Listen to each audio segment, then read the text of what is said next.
Hi everybody, it's Tori Ann Perky here from my homeschool to your homeschool. Do you want your kids to do well at the higher level math? I'm talking past the addition, the subtraction, the multiplication, and the division. I'm talking about algebra.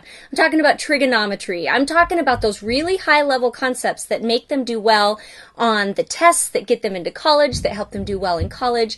Do you want your kids to do well in higher level math?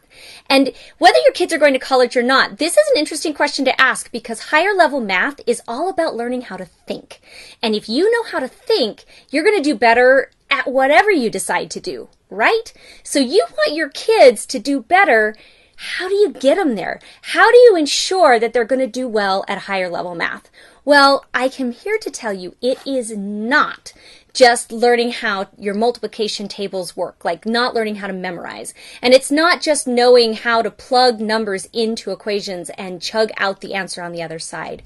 No, it's problem solving. Problem solving is how you ensure that your kids can go from this level of math all the way up here to this level math.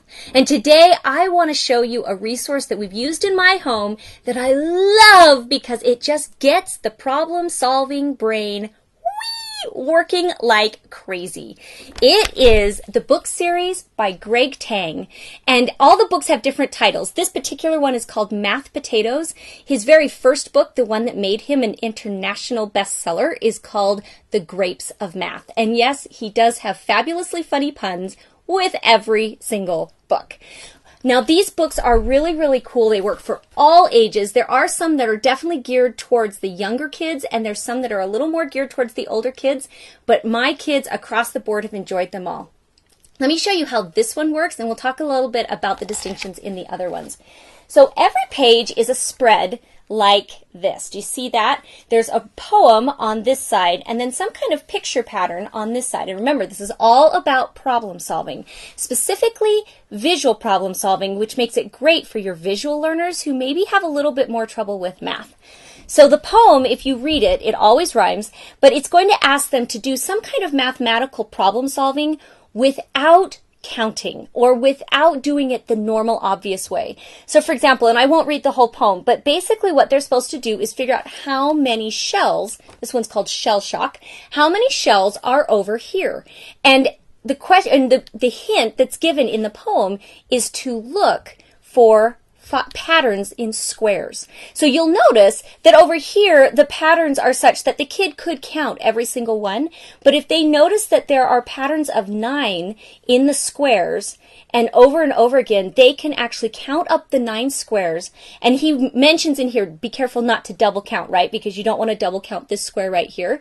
And they're learning, and then they can find the answer of how many shells there are.